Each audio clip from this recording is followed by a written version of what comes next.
सत श्री अकाल जी। अकाल चैनल देखने वाले सारे दर्शकों का बहुत बहुत स्वागत। वड्डी खबर गुजरात तो दस दईए कि गुजरात के कच्छ के मुंद्रा बंद दरगाह दे विचों हैरोइन की एक वड्डी खेप बरामद हुई है। हालांकि बीती रात यह बरामदगी हुई है, पर बहुत घट अखबार ते चैनल्स हैं जिथे यह खबर प्रकाशित हो रही है। मुंद्रा बंदरगाह अडानी की दसी जा रही है, जिथों 3000 किलो के करीब हैरोइन बरामद की गई है।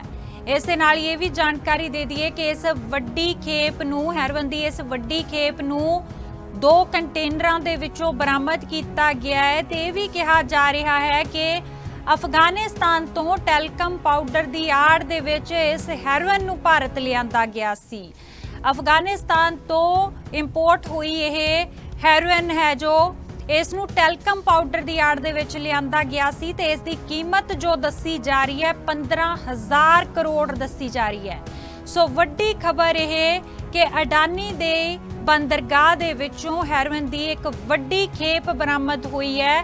इस पूरे मामले दे विच रेवन्यू विभाग वालों जो छापेमारी की गई तो यह खेप बरामद की गई है। इस मामले दे विच 2 व्यक्तियों को भी गिरफ्तार किया गया है। किन्ने वड्डे पद्धर ते काम जो है ये चल रहा सी, किस तरीके दे नाल चल रहा सी, ये सारी जांच की जा रही है।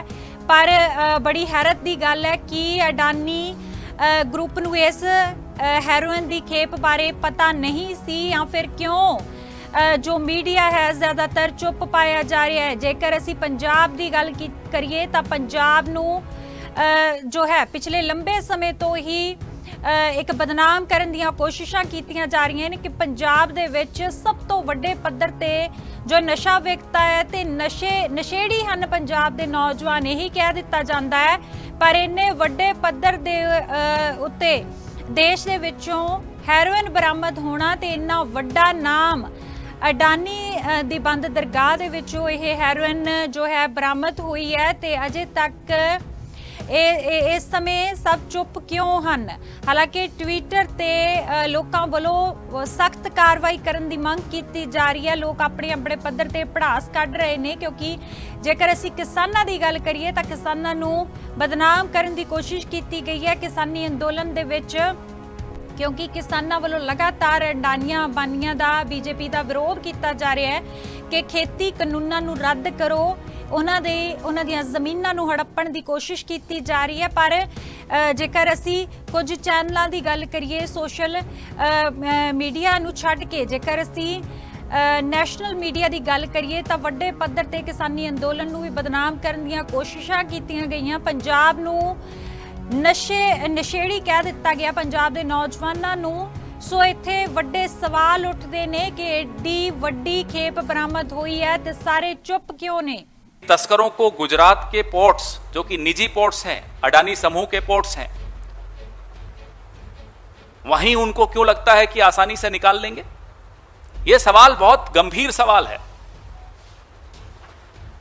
आखिर क्या कारण है कि 2 ग्राम ड्रग्स अगर आपको बंबई की फिल्म इंडस्ट्री में प्राप्त हो जाते हैं, तो हमारे मित्र मीडिया कर्मी यहां बैठे हैं, तमाम मुद्दे देश के दरकिनार कर दिए जाते हों, कोविड हो, बेरोजगारी हो, किसान हो, और पूरी फिल्म इंडस्ट्री को कटघरे में खड़ा कर दिया जाता है। लेकिन 3000 किलो उस राज्य में बरामद होना, जिस राज्य से प्रधानमंत्री आते हैं, जिस राज्य से गृह मंत्री आते हैं, और वो एक निजी पोर्ट पर बरामद होना, मैंने तो अभी तक कोई डिबेट नहीं सुनी। आप में से किसी ने सुनी हो तो मुझे बताइएगा। विनीत भाई आपने सुनी हो, प्रणव जी आपने सुनी हो, बताइए किसी ने सुनी हो तो। कोई चर्चा नहीं, चुप। आप अखबारें छान लीजिए तो बहुत कम अखबारों ने हिम्मत जुटाई इस पर कुछ लिखने की। ये वही मीडिया, ये वही एजेंसीज, ये वही सरकार 2 ग्राम पे पूरी फिल्म इंडस्ट्री को कटघरे में खड़ा कर देती है, जैसे कि पूरी फिल्म इंडस्ट्री ड्रग एडिक्ट हो गई। यहां चुप्पी क्यों? आखिर क्या कारण है कि यहां सब चुप हैं?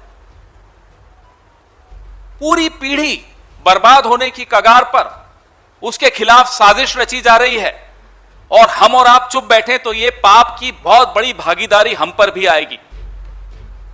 सरकार के बारे में तो आपसे हम बात कर ही रहे हैं, आखिर कारण क्या है कि ये जो बरामदगी हुई है ये DRI, directorate of revenue intelligence की एक रूटीन जांच में बरामद हुई? कोई सुनियोजित तमाम एजेंसीज ने मिलकर कोई बरामदगी की हो, पूरे ड्रग सिंडिकेट का भंडाफोड़ किया हो, ऐसा नहीं हुआ।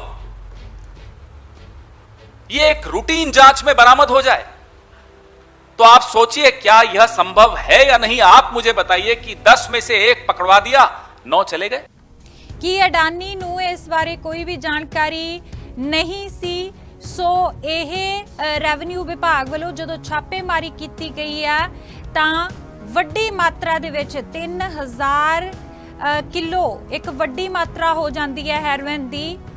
ਤੇ ਇੰਨੀ ਵੱਡੀ ਮਾਤਰਾ ਦੇ ਵਿੱਚ ਹੈਰੋਇਨ ਨੂੰ ਅਫਗਾਨਿਸਤਾਨ ਤੋਂ ਭਾਰਤ ਲਿਆਂਦਾ ਗਿਆ। ਭਾਰਤ ਦੇ ਵਿੱਚ ਕਿੱਥੇ-ਕਿੱਥੇ ਭੇਜੀ ਜਾਣੀ ਸੀ, ਕਿੱਥੇ-ਕਿੱਥੇ ਵੇਚੀ ਜਾਣੀ ਸੀ, ਇਸ ਬਾਰੇ ਵੀ ਅਜੇ ਖੁਲਾਸੇ ਹੋਣੇ ਬਾਕੀ ਨੇ। ਤੇ ਹੋਰ ਕਿਹਨਾਂ ਦੇ ਨਾਮ ਇਸ ਦੇ ਵਿੱਚ ਆ ਸਕਦੇ ਨੇ। ਗੁਜਰਾਤ ਦੇਸ਼ ਦਾ ਇੱਕ ਵੱਡਾ ਹਿੱਸਾ ਹੈ ਜਿੱਥੇ ਜੋ ਕਿ ਜੇਕਰ ਦੇਖਿਆ ਜਾਵੇ ਤਾਂ ਬੀਜੇਪੀ ਦਾ ਗੜ ਵੀ ਮੰਨਿਆ ਜਾਂਦਾ ਹੈ ਗੁਜਰਾਤ ਨੂੰ। ਤੇ ਗੁਜਰਾਤ ਦੇ ਵਿੱਚੋਂ ਇੰਨੀ ਵੱਡੀ ਮਾਤਰਾ ਦੇ ਵਿੱਚ ਹੈਰੋਇਨ ਬਰਾਮਦ ਹੋਈ ਹੈ ਤੇ ਅਜੇ ਤੱਕ ਕੋਈ ਕਾਰਵਾਈ ਨਹੀਂ ਹੋਈ। ਵੱਡੀ ਖਬਰ ਦੇ ਰਹੇ ਹਾਂ ਤੁਹਾਨੂੰ ਕਿ ਗੁਜਰਾਤ ਦੇ ਵਿੱਚੋਂ ਅਡਾਨੀ ਬੰਦਰਗਾਹ ਦੇ ਉੱਤੋਂ, ਅਡਾਨੀਆਂ ਦੀ ਬੰਦਰਗਾਹ ਸੀ ਜਿੱਥੋਂ ਇਹ ਹੈਰੋਇਨ ਦੀ ਖੇਪ ਬਰਾਮਦ ਹੋਈ ਹੈ। ਸੋ ਆਪਣੇ ਦਰਸ਼ਕਾਂ ਨੂੰ ਦੱਸ ਦਈਏ ਕਿ ਇਸ ਬਾਰੇ ਹਜੇ ਜਾਂਚ ਚੱਲ ਰਹੀ ਹੈ। ਅਜੇ ਤੱਕ 2 ਲੋਕਾਂ ਨੂੰ ਗ੍ਰਿਫਤਾਰ ਕੀਤਾ ਗਿਆ ਜਿਨ੍ਹਾਂ ਦੇ ਕੋਲੋਂ ਹੀ ਪੁੱਛਗਿੱਛ ਕੀਤੀ ਜਾ ਰਹੀ ਹੈ। ਹੁਣ ਤੱਕ ਦੀ ਜਾਣਕਾਰੀ ਦੇ ਲਈ ਇੰਨਾ ਹੀ।